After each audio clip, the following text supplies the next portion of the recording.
Item ಯಾವುದೇ ಇರಲಿ try ಮಾಡಿ ಆಚಿ ಚಿಕನ್ ಮಸಾಲಾ.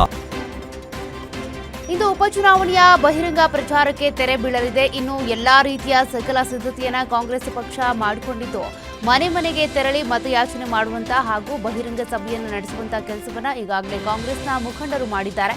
ಇವತ್ತು ಸಮರ್ಥ ತಾಯಿ ಪ್ರಭಾ ಮಲ್ಲಿಕಾರ್ಜುನ್ ದಾವಣಗೆರೆಯ ಗಡಿಯಾರ ಕಂಬದ ಬಳಿ ಕಾಂಗ್ರೆಸ್ ಧ್ವಜ ಸ್ಥಾಪನೆ ಮಾಡಿದರು. ಇದರೊಂದಿಗೆ ಸಮರ್ಥ ಕಾಶಿ ಸ್ವಾಮೀಜಿಗಳನ್ನ ಭೇಟಿ ಮಾಡಿ ಆಶೀರ್ವಾದ ಪಡೆದುಕೊಂಡಿದ್ದಾರೆ. ರಾಜ್ಯದಲ್ಲಿ ಉಪಚುನಾವಣಾ ಕಣ ರಂಗೇರಿದ್ದು ದಾವಣಗೆರೆ ದಕ್ಷಿಣ ಬಾಗಲಕೋಟೆಯನ್ನ ಗೆಲ್ಲೇಬೇಕು ಅಂತ ಕಾಂಗ್ರೆಸ್ ಬಿಜೆಪಿ ಕಸರತ್ತು ಮಾಡ್ತಾ ಇದೆ. ಉಭಯ ಪಕ್ಷಗಳ ಘಟಾನುಘಟಿ ನಾಯಕರು ಅಬ್ಬರದ ಪ್ರಚಾರ ಮಾಡುತ್ತಿದ್ದಾರೆ. ಕಾಂಗ್ರೆಸ್ ಗ್ಯಾರಂಟಿ ಅಸ್ತ್ರ ಬಿಟ್ಟರೆ ಬಿಜೆಪಿ ವೈಮನಸ್ಸು ಮರೆತು ಒಗ್ಗಟ್ಟಿನ ಜಪ ಮಾಡ್ತಾ ಇದೆ. ಇನ್ನು ಈ ನಡುವೆ ಉಪಚುನಾವಣಾ ಸಮರವನ್ನ ಗೆಲ್ಲೇಬೇಕು ಅಂತ ಜಿದ್ದಿಗೆ ಬಿದ್ದವರಂತೆ ಬಿಜೆಪಿ ಜೆಡಿಎಸ್ ಜಂಟಿ ಹೋರಾಟ ನಡೆಸಿ ತಂತ್ರ ಪ್ರತಿತಂತ್ರವನ್ನ ಹೆಣಿತಿದ್ದಾರೆ. ಬಾಗಲಕೋಟೆ ಬೈ ಎಲೆಕ್ಷನ್ ಅಖಾಡ ಭರ್ಜರಿಯಾಗಿ ರಂಗೇರಿದೆ. ಶತಾಯಗತಾಯ ಬಾಗಲಕೋಟೆ ಕ್ಷೇತ್ರವನ್ನ ಗೆಲ್ಲೇಬೇಕು ಅಂತ ಪಣ ತೊಟ್ಟಿರುವಂತಹ ಕಾಂಗ್ರೆಸ್ ಕಳೆದ 5 ದಿನಗಳಿಂದ ಸಿಎಂ ಸೇರಿದಂತೆ ಹಲವು ಸಚಿವರು ಅಲ್ಲೇ ಟಿಕ್ಕಾಣಿ ಹೂಡ್ಬಿಟ್ಟಿದ್ದಾರೆ. ಬಾಗಲಕೋಟೆ ಕ್ಷೇತ್ರವನ್ನ ಗೆಲ್ಲೋದಕ್ಕೆ ಸತೀಶ್ ಜಾರಕಿಹೊಳಿ ಹೊಸ ಫಾರ್ಮುಲಾವನ್ನೇ ಹೆಣೆದಿದ್ದಾರೆ. ಹೀಗಾಗಿ ಕಳೆದ 10 ದಿನಗಳಿಂದಾನೂ ಕ್ಷೇತ್ರದಲ್ಲಿ ಟಿಕ್ಕಾಣಿ ಹೂಡಿದ್ದಾರೆ. ಇತ್ತ ಬಿಜೆಪಿ ಅಭ್ಯರ್ಥಿ ವೀರಣ್ಣ ಚರಂತಿಮಠ್ ಪರ ಮಾಜಿ ಸಿಎಂ ಬಿಎಸ್ ಯಡಿಯೂರಪ್ಪ ಅಖಾಡಕ್ಕಿಳಿದಿದ್ದಾರೆ. ತಮ್ಮ ಅಭ್ಯರ್ಥಿಯ ಪರವಾಗಿ ಜಗದೀಶ್ ಶೆಟ್ಟರ್, ಬಸವರಾಜ ಬೊಮ್ಮಾಯಿ, ಶ್ರೀರಾಮುಲು ಸೇರಿದಂತೆ ಹಲವು ಮುಖಂಡರು ಪ್ರಚಾರ ನಡೆಸಿದರು. ಈ ವೇಳೆ ಮಾತನಾಡಿದಂತ ಬಿಎಸ್ ಯಡಿಯೂರಪ್ಪ ಬಿಜೆಪಿ ಅಭ್ಯರ್ಥಿ ಚರಂತಿಮಠ್ 10,000ಕ್ಕೂ ಹೆಚ್ಚು ಮತಗಳ ಅಂತರದಲ್ಲಿ ಗೆಲ್ಲಲಿದ್ದಾರೆ ಎಂಬ ವಿಶ್ವಾಸವನ್ನು ವ್ಯಕ್ತಪಡಿಸಿದರು.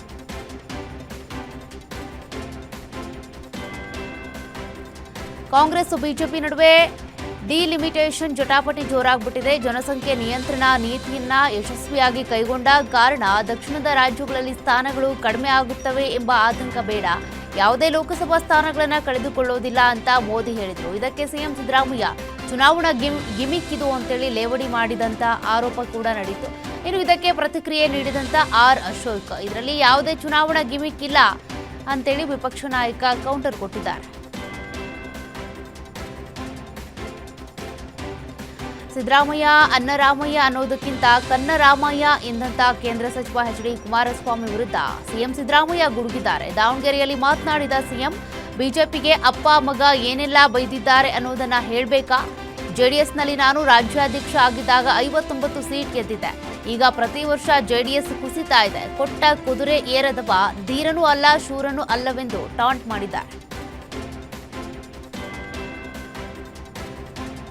ರಾಜ್ಯದ ಈ ಬೈ ಎಲೆಕ್ಷನ್ ಬಿಜೆಪಿ ಪಾಲಿಗೆ ಬಹಳ ಮಹತ್ವದ್ದಾಗಿದೆ. ದಾವಣಗೆರೆ ದಕ್ಷಿಣ ಬಾಗಲಕೋಟೆ ಫಲಿತಾಂಶ ಬಿವೈ ವಿಜಯೇಂದ್ರ ಮತ್ತು ಯತ್ನಾಳ್ ರಾಜಕೀಯ ಭವಿಷ್ಯವನ್ನೇ ಬರೆಯಲಿದೆ ಎನ್ನಲಾಗ್ತಾ ಇದೆ. ದಾವಣಗೆರೆಯಲ್ಲಿ ಬಿಜೆಪಿ ಸೋತು ಬಾಗಲಕೋಟೆ ಗೆದ್ರೆ ಉಚ್ಚಾಟಿತ ಶಾಸಕ ಬಸನಗೌಡ ಪಾಟೀಲ್ ಯತ್ನಾಳ್ ಗರ್ ವಾಪಸಿ ಎನ್ನಲಾಗ್ತಾ ಇದೆ. ಇನ್ನು ಯತ್ನಾಳ್ ಪಕ್ಷಕ್ಕೆ ಮರಳಿದ್ರೆ ವಿಜಯೇಂದ್ರ ರಾಜ್ಯಾಧ್ಯಕ್ಷ ಹುದ್ದೆಗೂ ಕಂಟಕ ಎಂಬ ಚರ್ಚೆ ಶುರುವಾಗಿದೆ. ಬಾಗಲಕೋಟೆ ವಿಧಾನಸಭಾ ಕ್ಷೇತ್ರದ ಉಪಚುನಾವಣೆಯ ಕಾವು ಏರುತ್ತಿರುವ ಬೆನ್ನಲ್ಲೇ ಕಾಂಗ್ರೆಸ್ ಅಭ್ಯರ್ಥಿ ಉಮೇಶ್ ಮೇಟಿ ಅವರ ಪರವಾಗಿ ಮುಖ್ಯಮಂತ್ರಿ ಸಿದ್ದರಾಮಯ್ಯ ಅವರು ನಡೆಸುತ್ತಿದ್ದಂಥ ಬೃಹತ್ ರೋಡ್ ಶೋ ಸಂದರ್ಭದಲ್ಲಿ ಮಹಿಳೆಯೊಬ್ಬರು ಹೃದಯಾಘಾತದಿಂದ ಸಾವನ್ನಪ್ಪಿದ್ದಾರೆ. ಕಾರ್ಯಕರ್ತೆ ಫಾತಿಮಾ ಮೃತಪಟ್ಟಂತ ಮಹಿಳೆ ಅಂತ ಗುರುತಿಸಲಾಗಿದೆ. ಪ್ರಚಾರ ಸಭೆಯ ವೇದಿಕೆಯಲ್ಲಿ ಸಿಎಂ ಸಿದ್ದರಾಮಯ್ಯ ಅವರಿಗೆ ವಿಷಯ ತಿಳಿದು ವೇದಿಕೆಯಲ್ಲಿದ್ದಂಥ ಸಚಿವರು ಭಾಷಣಕ್ಕೂ ಮುನ್ನ ಮೃತ ಫಾತಿಮಾ ಅವರ ಆತ್ಮಕ್ಕೆ ಶಾಂತಿ ಕೋರಿ 1 ನಿಮಿಷದ ಮೌನಾಚರಣೆ ಮಾಡಿದರು.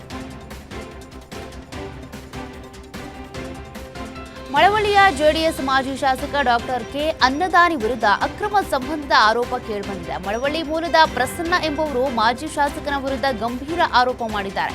ಮಂಡ್ಯದ ಜಿಲ್ಲಾ ಪಂಚಾಯತ್ ಕಚೇರಿಯಲ್ಲಿ ಕೇಂದ್ರ ಸಚಿವ ಎಚ್.ಡಿ. ಕುಮಾರಸ್ವಾಮಿ ಅವರ ನೇತೃತ್ವದಲ್ಲಿ ದಿಶಾ ಮೀಟಿಂಗ್ ಆಯೋಜನೆ ಮಾಡಲಾಗಿತ್ತು. ಅಲ್ಲಿಗೆ ಬಂದಂತ ಪ್ರಸನ್ನ ಕುಮಾರ್, ನನ್ನ ಹೆಂಡತಿ ಮತ್ತು ಮಾಜಿ ಶಾಸಕ ಅನ್ನದಾನಿ ನಡುವೆ ಕಳೆದ 10 ವರ್ಷಗಳಿಂದ ಅಕ್ರಮ ಸಂಬಂಧ ಇದೆ. ಇದರಿಂದ ನನ್ನ ಸಂಸಾರ ಬೀದಿಗೆ ಬಂದಿದೆ. ನನಗೆ ನ್ಯಾಯ ಕೊಡಿಸಿ ಅಂತ ಕುಮಾರಸ್ವಾಮಿ ಕಾಲಿಗೆ ಬಿದ್ದು ಗೋಳಾಡಿದ್ದಾರೆ.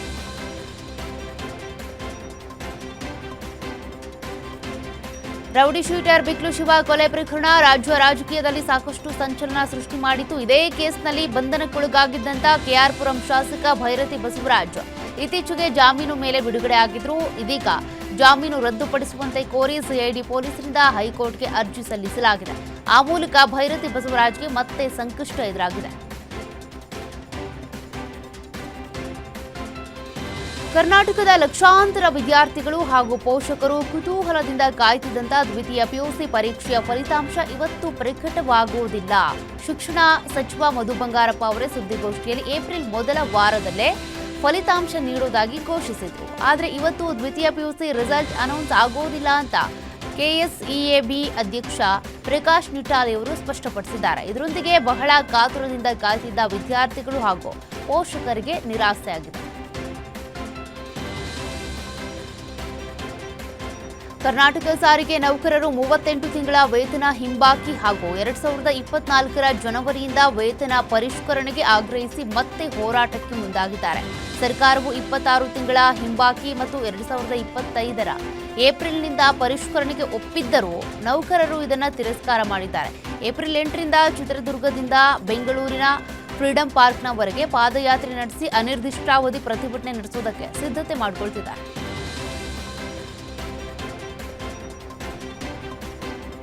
ಬೆಂಗಳೂರಿನಲ್ಲಿ ಪಾರ್ಕಿಂಗ್ ಕಿರಿಕಿರಿಗೆ ಬ್ರೇಕ್ ಹಾಕುವುದಕ್ಕೆ ಸಂಚಾರಿ ಪೊಲೀಸರು ಸಜ್ಜಾಗಿದ್ದಾರೆ. 3 ವರ್ಷಗಳ ಬಳಿಕ ಮತ್ತೆ ಟೋಯಿಂಗ್ ವ್ಯವಸ್ಥೆ ಜಾರಿಗೆ ಬರ್ತಾ ಇದ್ದು, ನೋ ಪಾರ್ಕಿಂಗ್ನಲ್ಲಿ ವಾಹನ ನಿಲ್ಲಿಸಿದ್ರೆ ಜೇಬಿಗೆ ಭಾರೀ ಕತ್ತರಿ ಬೀಳಲಿದೆ. ಎಲ್ಲೆಂದರಲ್ಲಿ ವಾಹನ ನಿಲ್ಲಿಸಿದ್ರೆ ಮುಲಾಜಿಲ್ಲದೆ ದಂಡ ಹಾಕಲಾಗುತ್ತೆ. ಅನಧಿಕೃತ ಪಾರ್ಕಿಂಗ್ ಇದ್ರೆ ವಾಹನ ಟೋಯಿಂಗ್ ಮಾಡುವುದು ಶತಸಿದ್ಧವಾಗಿದೆ. ಬೆಂಗಳೂರು ಸಂಚಾರ ವಿಭಾಗ ಮತ್ತು ಜಿಬಿಎ ಜಂಟಿ ಕಾರ್ಯಾಚರಣೆ ನಡೆಸಲಿದೆ. ಇನ್ಮುಂದೆ ಜಿಬಿಎ ವ್ಯಾಪ್ತಿಯ ಎಲ್ಲಾ ಪಾಲಿಕೆಗಳಲ್ಲಿ ಟೋಯಿಂಗ್ ಆರಂಭವಾಗುತ್ತೆ.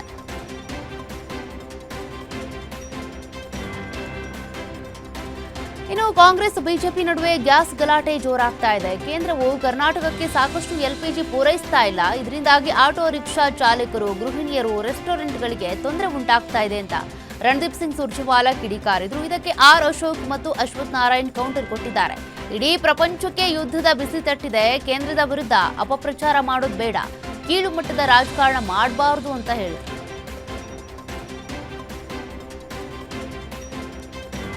ಮಧ್ಯಪ್ರಾಚ್ಯ ಯುದ್ಧದ ಪರಿಣಾಮ ಜಗತ್ತಿಗೆ ತಟ್ತಾ ಇದೆ. ಅರಬ್ ರಾಷ್ಟ್ರಗಳ ಮೇಲೆ ಇರಾನ್ ದಾಳಿ ಹಾಗೂ ಹಾರ್ಮುಜ್ ಜಲಸಂಧಿ ಬಿಕ್ಕಟ್ಟು ಪರಿಣಾಮವಾಗಿ ಎಲ್ಪಿಜಿ ಕೊರತೆ ತೀವ್ರವಾಗ್ಬಿಟ್ಟಿದೆ. ಬೆಂಗಳೂರು ಸೇರಿದಂತೆ ರಾಜ್ಯದ ಬಹುತೇಕ ಜಿಲ್ಲೆಗಳಲ್ಲಿ ಆಟೋ ಚಾಲಕರು ಸಂಕಷ್ಟಕ್ಕೆ ಸಿಲುಕಿದ್ದಾರೆ. ಬೆಳ್ಳಂಬೆಳಗ್ಗೆ ಬಂದು ಸರತಿ ಸಾಲಿನಲ್ಲಿ ನಿಂತುಕೊಂಡು ತಮ್ಮ ಆಟೋಗೆ ಎಲ್ಪಿಜಿ ತುಂಬಿಸಿಕೊಳ್ತಿದ್ದಾರೆ. ಕೆಲವರು ರಾತ್ರಿಯಿಂದಲೇ ಗ್ಯಾಸ್ ಸ್ಟೇಷನ್ ಮುಂದೆ ಕ್ಯೂ ನಿಲ್ತಾ ಇದ್ದಾರೆ. ದಿನದ ದುಡಿಮೆಯನ್ನೇ ನಂಬಿಕೊಂಡವರ ಬದುಕು ಈಗ ಮೂರಾಬಟ್ಟೆ ಆಗ್ಬಿಟ್ಟಿದೆ.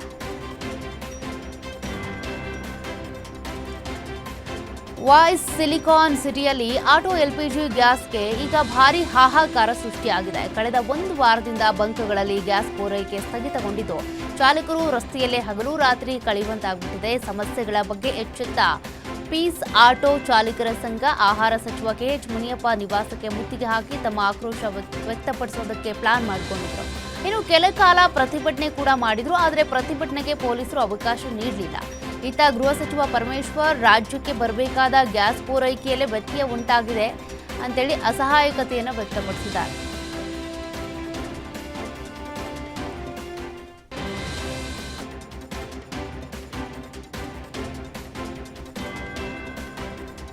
ಕಲಬುರಗಿ ಜಿಲ್ಲೆಯ ಕುಮಸಿ ಗ್ರಾಮ ಪಂಚಾಯಿತಿಯ ಬಿಲ್ ಕಲೆಕ್ಟರ್ 3,000 ರೂಪಾಯಿ ಲಂಚ ಸ್ವೀಕರಿಸುವಾಗ ಲೋಕಾಯುಕ್ತರ ಬಲೆಗೆ ಬಿದ್ದಿದ್ದಾರೆ.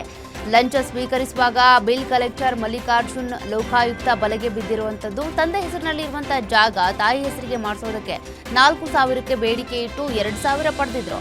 ಈ ಬಗ್ಗೆ ಅನಿಲ್ ರಾಠೋಡ್ ಎಂಬುವರಿಂದ ಲೋಕಾಯುಕ್ತಕ್ಕೆ ದೂರು ದಾಖಲಾಗಿತ್ತು. ಮಲ್ಲಿಕಾರ್ಜುನ್ ಅವರನ್ನ ಸದ್ಯ ಲೋಕಾಯುಕ್ತ ಅಧಿಕಾರಿಗಳು ವಶಕ್ಕೆ ಪಡ್ಕೊಂಡಿದ್ದಾರೆ. ಕಾರು ಡಿಕ್ಕಿಯಾಗಿ 7 ವರ್ಷದ ಬಾಲಕ ಮೃತಪಟ್ಟಿರುವಂತಹ ಘಟನೆ ಬೀದರ್ ನಗರದ ಮಂಡಲ್ ಬಳಿ ನಡೆದಿದೆ. ರುದ್ರ ಉಪಾಧ್ಯಾಯ ಸಾವನ್ನಪ್ಪಿರುವಂತಹ ಬಾಲಕ ಅಂತ ಗುರುತಿಸಲಾಗಿದೆ. ಅಂಗಡಿಗೆ ಹೋಗಿ ರಸ್ತೆ ದಾಟುತ್ತಿದ್ದಾಗ ಗುದ್ದಿದ ಪರಿಣಾಮ ಅವಘಡ ಸಂಭವಿಸಿದೆ. ಕಾರು ಚಾಲಕನ ವಿರುದ್ಧ ಸಾರ್ವಜನಿಕರು ಆಕ್ರೋಶ ವ್ಯಕ್ತಪಡಿಸಿದ್ದಾರೆ. ಚಾಲಕನ ನಿರ್ಲಕ್ಷ್ಯದಿಂದಲೇ ಮಗನ ಸಾವಾಗಿದೆ ಅಂತ ಪೋಷಕರು ಆರೋಪ ಮಾಡಿದ್ದಾರೆ.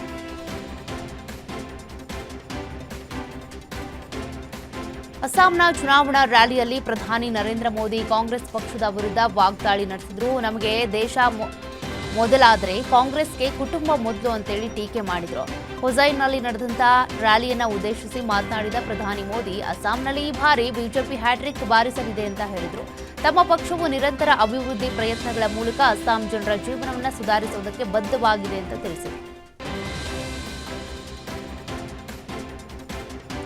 ಬಾಂಗ್ಲಾದೇಶ ವಿದೇಶಾಂಗ ಸಚಿವ ಖಲೀಲುರ್ ರೆಹಮಾನ್ ಇವತ್ತು ಭಾರತಕ್ಕೆ ಭೇಟಿ ನೀಡಲಿದ್ದಾರೆ. ಭಾರತದ ಭೇಟಿಗೂ ಮುನ್ನ ಅವರು ಅಮೆರಿಕಕ್ಕೆ ಎಚ್ಚರಿಕೆ ನೀಡಿದ್ದಾರೆ. ಇಂಧನ ಆಮದುಗಳ ಬಗ್ಗೆ ಬಾಂಗ್ಲಾದೇಶ ಯಾರಿಗೂ ಅಡಿಯಾಳಲ್ಲ ಅಂತ ರೆಹಮಾನ್ ತಿಳಿಸಿದ್ದಾರೆ. ಅಮೆರಿಕದೊಂದಿಗೆ ಯಾವುದೇ ರಹಸ್ಯ ಒಪ್ಪಂದದ ಬಗ್ಗೆ ಅವರು ಊಹಾಪೋಹಗಳನ್ನು ತಳ್ಳಿಹಾಕಿದ್ದಾರೆ.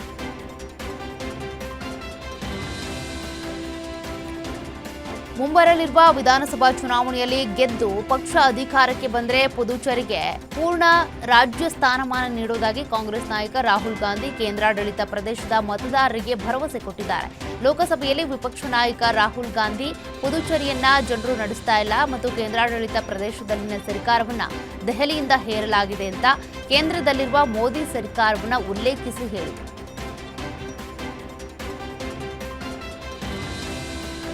ಏಪ್ರಿಲ್ 9ರಂದು ಚುನಾವಣೆ ನಡೆಯುವಂತಹ ಕೇರಳ, ಅಸ್ಸಾಂ, ಪುದುಚೇರಿಯಲ್ಲಿ ಇವತ್ತು ಬಹಿರಂಗ ಪ್ರಚಾರಕ್ಕೆ ತೆರೆ ಬೀಳಲಿದೆ. ಪ್ರಧಾನಿ ನರೇಂದ್ರ ಮೋದಿ, ರಾಹುಲ್ ಗಾಂಧಿ, ಎಐಸಿಸಿ ಅಧ್ಯಕ್ಷ ಮಲ್ಲಿಕಾರ್ಜುನ್ ಖರ್ಗೆ ಸೇರಿದಂತೆ ಹಲವು ಘಟಾನುಘಟಿ ನಾಯಕರು ಬಿರುಸಿನ ಪ್ರಚಾರ ನಡೆಸುವ ಸಾಧ್ಯತೆ ಇದೆ.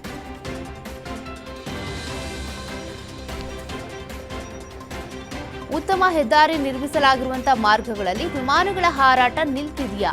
ಮುಂಬೈ ಮತ್ತು ಪುಣೆ ನಡುವೆ 8 ಫ್ಲೈಟ್ಗಳಿದ್ವು. ಎಕ್ಸ್‌ಪ್ರೆಸ್ ವೇ ನಿರ್ಮಾಣವಾದ ಬಳಿಕ ಎಲ್ಲವೂ ಬಂದ್ ಆಗಿದೆ. ದಿಲ್ಲಿಯಿಂದ ಡೆಹ್ರಾಡೂನ್, ದಿಲ್ಲಿಯಿಂದ ಜೈಪುರ್ಗೂ ಕೂಡ ಫ್ಲೈಟ್ಗಳು ಬಂದ್ ಆಗಬಹುದು. ಎಕ್ಸ್‌ಪ್ರೆಸ್ ವೇ ನಿರ್ಮಾಣ ಮಾಡಿದ ಮಾರ್ಗದಲ್ಲಿ ವಿಮಾನ ಸಂಚಾರವೇ ನಿಲ್ಲಿಸಲಾಗಿದೆ. ಇದೀಗ ಪುಣೆ ಬೆಂಗಳೂರು ನಡುವೆ ಎಕ್ಸ್‌ಪ್ರೆಸ್ ವೇ ನಿರ್ಮಿಸಲಾಗಿರುವಂತಹ ಯೋಜನೆ ಹಾಕಲಾಗಿದ್ದು, 2 ನಗರಗಳ ನಡುವೆ ಪ್ರಯಾಣದ ಸಮಯ 5 ಗಂಟೆಗೆ ಇಳಿಯಲಿದೆ ಅಂತ ಕೇಂದ್ರ ಸಾರಿಗೆ ಸಚಿವ ನಿತಿನ್ ಗಡ್ಕರಿ ತಿಳಿಸಿದ್ದಾರೆ. ಇತ್ತೀಚೆಗೆ ಪಶ್ಚಿಮ ಬಂಗಾಳದ ಮಾಲ್ಟಾದಲ್ಲಿ ನ್ಯಾಯಾಂಗ ಅಧಿಕಾರಿಗಳನ್ನ ಘೇರಾವ್ ಹಾಕಿದಂತಹ ಪ್ರಕರಣಕ್ಕೆ ಸಂಬಂಧಪಟ್ಟಂತೆ ಸುಪ್ರೀಂ ಕೋರ್ಟ್ ರಾಜ್ಯ ಸರ್ಕಾರದ ವಿರುದ್ಧ ಗರಂ ಆಗಿದ್ದು, ಅಧಿಕಾರಿಗಳಿಗೆ ರಕ್ಷಣೆ ಕೊಡೋದಕ್ಕೆ ಸರ್ಕಾರಕ್ಕೆ ಸಾಧ್ಯ ಆಗ್ತಾ ಇಲ್ವಾ? ಏನ್ ಮಾಡಬೇಕೋ ನಾವೇ ಮಾಡ್ತೀವಿ ಅಂತೇಳಿ ಖಡಕ್ ಆಗಿ ಎಚ್ಚರಿಕೆ ಕೊಟ್ಟಿದ್ದಾರೆ. ರಾಜ್ಯದಲ್ಲಿ ಮತದಾರರ ಪಟ್ಟಿ ವಿಶೇಷ ಪರಿಷ್ಕರಣೆ ಅಂದರೆ ಎಸ್ಐಆರ್ ಈ ಕಾರ್ಯದಲ್ಲಿ ತೊಡಗಿರುವಂತಹ ನ್ಯಾಯಾಧಿಕಾರಿಗಳಿಗೆ ಬೆದರಿಕೆ ಮತ್ತು ಹಲ್ಲೆ ಘಟನೆಗಳ ಬಗ್ಗೆ ಸುಪ್ರೀಂ ಕೋರ್ಟ್ ತೀವ್ರ ಕಳವಳ, ಅಸಮಾಧಾನ ವ್ಯಕ್ತಪಡಿಸಿದೆ. ತಮ್ಮ ಪತ್ನಿ ಮೇಲೆ ಕಾಂಗ್ರೆಸ್ ಹೊರಿಸಿರುವಂತಹ ಆರೋಪಗಳ ಕುರಿತು ಅಸ್ಸಾಂ ಮುಖ್ಯಮಂತ್ರಿ ಹಿಮಂತ್ ಬಿಸ್ವಾ ಶರ್ಮಾ ಪ್ರತಿಕ್ರಿಯೆ ಕೊಟ್ಟಿದ್ದಾರೆ. ಸಿಎಂ ಪತ್ನಿ ರಿನಿಕಿ ಭೋನ್ಯಾ ಶರ್ಮಾ 3 ವಿದೇಶಿ ಪಾಸ್ಪೋರ್ಟ್ಗಳನ್ನು ಹೊಂದಿದ್ದಾರೆ ಅಂತ ಕಾಂಗ್ರೆಸ್ ಆರೋಪ ಮಾಡಿದೆ.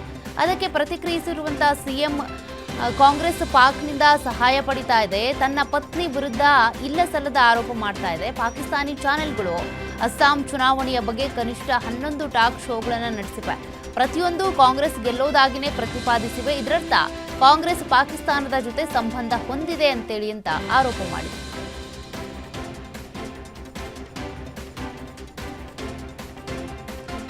ರಾಷ್ಟ್ರ ರಾಜಧಾನಿ ದೆಹಲಿಯ ವಿಧಾನಸೌಧದ ಬಳಿ ಭದ್ರತಾ ಲೋಪವಾಗಿದೆ. ವಿಧಾನಸೌಧ ಆವರಣಕ್ಕೆ ಕಾರನ್ನ ನುಗ್ಗಿಸಿ ಸ್ಪೀಕರ್ ಕಾರು ಮೇಲೆ ಇಂಕ್ ಎರಚಿ ಆಗಂತುಕರು ಎಸ್ಕೇಪ್ ಆಗಿದ್ದಾರೆ. ಇತ್ತೀಚೆಗೆ ಮುಕ್ತಾಯಗೊಂಡ ಬಜೆಟ್ ಅಧಿವೇಶನದ ಸಮಯದಲ್ಲಿ ವಿಧಾನಸಭೆಗೆ ಬಾಂಬ್ ಬೆದರಿಕೆ ಕರೆಗಳು ಕೂಡ ಬಂದಿದ್ವು. ಇದರ ಬೆನ್ನಲ್ಲೇ ಈ ಘಟನೆ ನಡೆದಿದೆ. ಯುಪಿ ನೋಂದಣಿ ಸಂಖ್ಯೆಯನ್ನ ಹೊಂದಿದ್ದ ಕಾರು ಗೇಟ್ ಸಂಖ್ಯೆ 2 ಮುರಿದು ವಿಧಾನಸಭೆ ಆವರಣವನ್ನು ಪ್ರವೇಶಿಸಿ ನಂತರ ತಪ್ಪಿಸಿಕೊಂಡಿದೆ.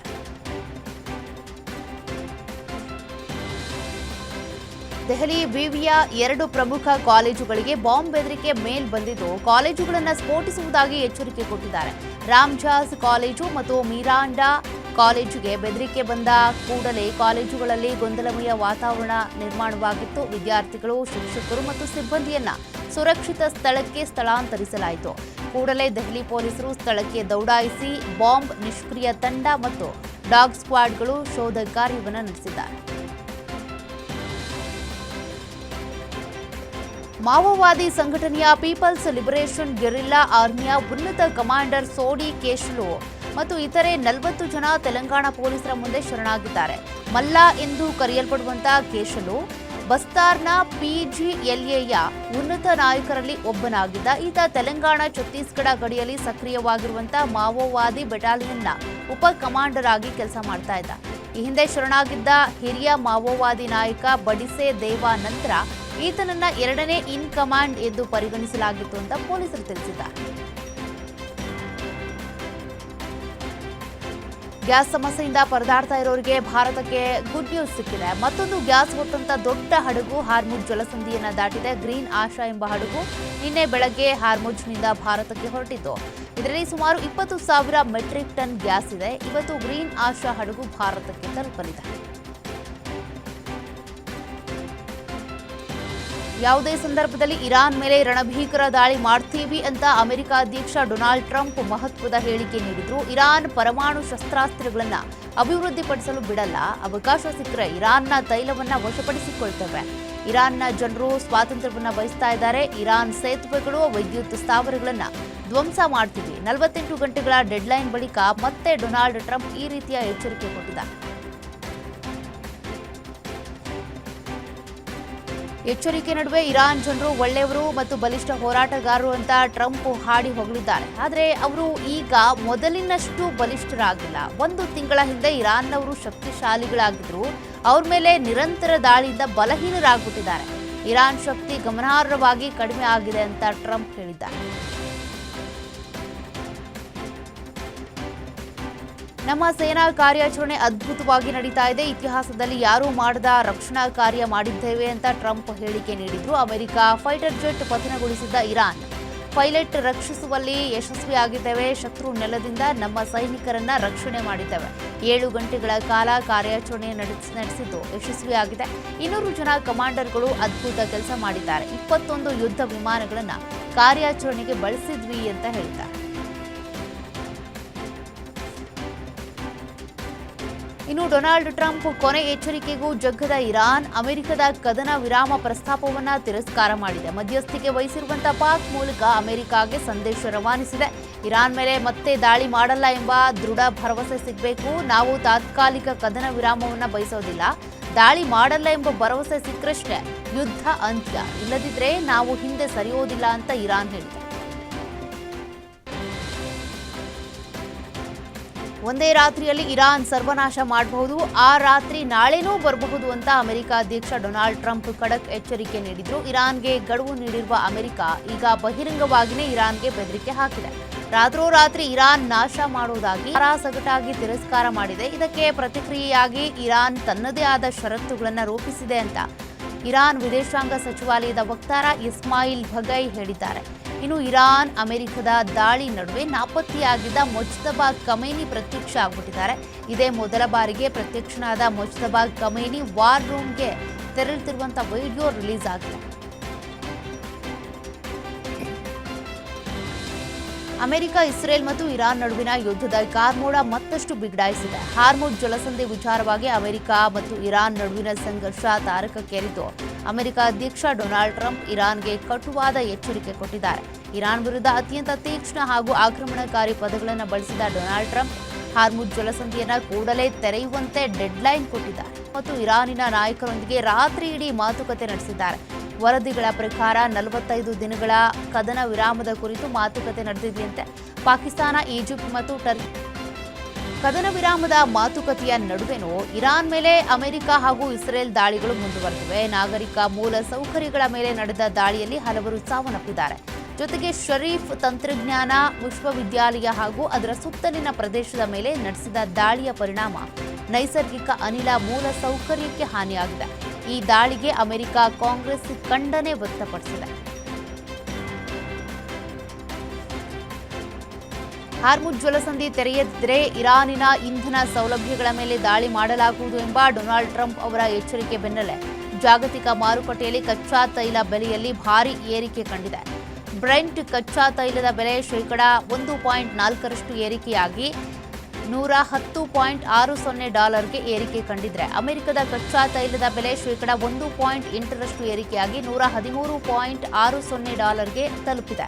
ಇನ್ನು ಇರಾನಿನ ಶತ್ರು ರಾಷ್ಟ್ರಗಳಿಗೆ ತೈಲ ಪೂರೈಕೆ ಮಾರ್ಗ ಬಂದ್ ಮಾಡಿರೋದ್ರಿಂದ ಜಾಗತಿಕ ಇಂಧನ ಪೂರೈಕೆ ಮೇಲೆ ಸಾಕಷ್ಟು ಪರಿಣಾಮ ಬೀರಿದೆ.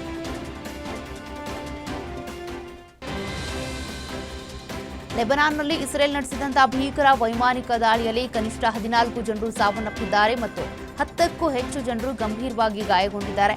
ಹಿಜ್ಬುಲ್ಲಾ ಗುರಿಗಳನ್ನು ನಾಶಪಡಿಸ್ತಾ ಇರೋದಾಗಿ ಇಸ್ರೇಲ್ ಪ್ರತಿಪಾದಿಸ್ತಾ ಇದ್ರೂ ಕೂಡ ವಾಸ್ತವದಲ್ಲಿ ಬೈರೂತ್ನ ಜನನಿಬಿಡ ಪ್ರದೇಶಗಳು ಮತ್ತು ನಾಗರಿಕ ಮೂಲ ಸೌಕರ್ಯಗಳು ಈ ದಾಳಿಗೆ ತತ್ತರಿಸಿ ಹೋಗಿವೆ. ಬೈರೂತ್ನ ಅತ್ಯಂತ ಜನನಿಬಿಡ ಪ್ರದೇಶವಾದ ಜ್ನಾ ಮೇಲೆ ಇಸ್ರೇಲಿ ಪಡೆಗಳು ಸರಣಿ ಬಾಂಬ್ ದಾಳಿ ನಡೆಸಿವೆ.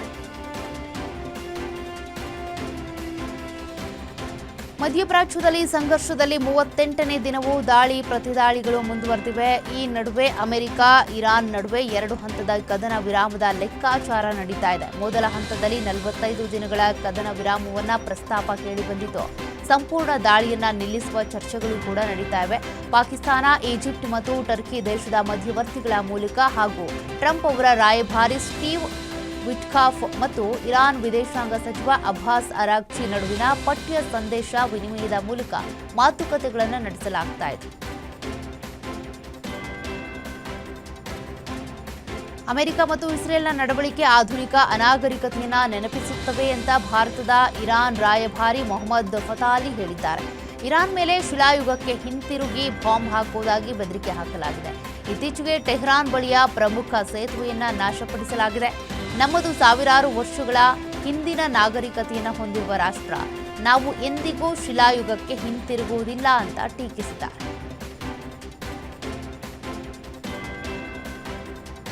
ಅಮೆರಿಕ ಇಸ್ರೇಲ್ ನಡೆಸಿದಂಥ ಜಂಟಿ ದಾಳಿಯಲ್ಲಿ ಇರಾನ್ನ Islamic revolutionary guard corps IRGC ಗುಪ್ತಚರ ಮುಖ್ಯಸ್ಥ ಮಜೀದ್ ಕಾಧೇಮಿ ಹತ್ಯೆಯಾಗಿದ್ದಾರೆ ಅಂತ ಐಆರ್ಜಿಸಿ ಅಧಿಕೃತವಾಗಿ ಹೇಳಿಕೊಂಡಿದೆ. ಇರಾನ್ ದಾಳಿಗೆ ಪ್ರತೀಕಾರವಾಗಿ ಟೆಹರಾನ್ ಸುತ್ತಮುತ್ತಲಿನ ಪ್ರದೇಶಗಳ ಮೇಲೆ ಅಮೆರಿಕ ಮತ್ತು ಇಸ್ರೇಲ್ ಸತತವಾಗಿ ವಾಯುದಾಳಿ ನಡೆಸ್ತಾ ಇವೆ. ಇದರಿಂದ ಘರ್ಷಣೆ ತೀವ್ರ ಸ್ವರೂಪ ಪಡೆದುಕೊಂಡಿರುವ ನಡುವೆನೆ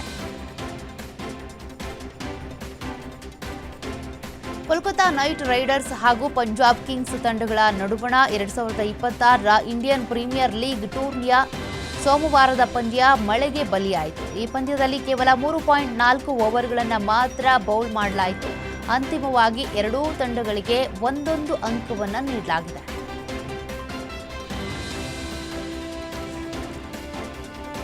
ಹ್ಯಾಟ್ರಿಕ್ ಗೆಲುವಿನ ಕಾತರದಲ್ಲಿರುವಂತಹ ರಾಜಸ್ಥಾನ ರಾಯಲ್ಸ್ ತಂಡ ಇವತ್ತು ಮುಂಬೈ ಇಂಡಿಯನ್ಸ್ ವಿರುದ್ಧ ಸೆಣಸಾಡಲಿದೆ. ಆರಂಭಿಕ ಪಂದ್ಯದಲ್ಲಿ ಗೆದ್ದಿದ್ರೂ ಬಳಿಕ ಸೋಲು ಕಂಡಿರುವ ಮುಂಬೈ ತಂಡ ಗೆಲುವಿನ ಹಳಿಗೆ ಮರಳೋದಕ್ಕೆ ಕಾಯ್ತಾ ಇದೆ. ಇನ್ನು ಕಳೆದ ಪಂದ್ಯಕ್ಕೆ ಗೈರಾಗಿ ನಾಯಕ ಹಾರ್ದಿಕ್ ಪಾಂಡ್ಯ ಈ ಪಂದ್ಯದಲ್ಲಿ ಆಡುವ ಸಾಧ್ಯತೆ ಇದೆ. ರೇಣುಕಾಸ್ವಾಮಿ ಕೊಲೆ ಪ್ರಕರಣ ಆಧಾರಿತ ಚಲನಚಿತ್ರ ಬಾಸ್ ಬಿಡುಗಡೆ ಮಾಡದಂತೆ ಕೋರ್ಟ್ ತಡೆಯಾಜ್ಞೆ ನೀಡಿದೆ. ಬಾಸ್ ಎಂಬ ಚಿತ್ರ ನಿರ್ಮಾಣ ಮಾಡಿದ್ದು ಈಗಾಗಲೇ ಟೀಸರ್ ಅನ್ನು ಕೂಡ ಚಲನಚಿತ್ರ ತಂಡ ಬಿಡುಗಡೆ ಮಾಡಿತ್ತು. ಬಿಡುಗಡೆ ಮಾಡಿದಂಥ ತುಣುಕಿನಲ್ಲಿ ರೇಣುಕಾಸ್ವಾಮಿ ಕೊಲೆಯನ್ನ ಆಧರಿಸಿಯೇ ಚಲನಚಿತ್ರ ನಿರ್ಮಾಣ ಮಾಡಲಾಗಿದೆ ಅನ್ನೋದು ಸ್ಪಷ್ಟವಾಗಿತ್ತು. ದರ್ಶನ್ ಪತ್ನಿ ವಿಜಯಲಕ್ಷ್ಮಿ ಚಲನಚಿತ್ರಕ್ಕೆ ತಡೆ ನೀಡಬೇಕು ಅಂತ ಕೋರ್ಟ್ ಮೊರೆ ಹೋಗಿದ್ರು. ಅರ್ಜಿ ವಿಚಾರಣೆ ನಡೆಸಿದ ನ್ಯಾಯಾಲಯ ಚಿತ್ರವನ್ನ ಬಿಡುಗಡೆ ಮಾಡೋದಕ್ಕೆ ತಡೆ ನೀಡಿದೆ.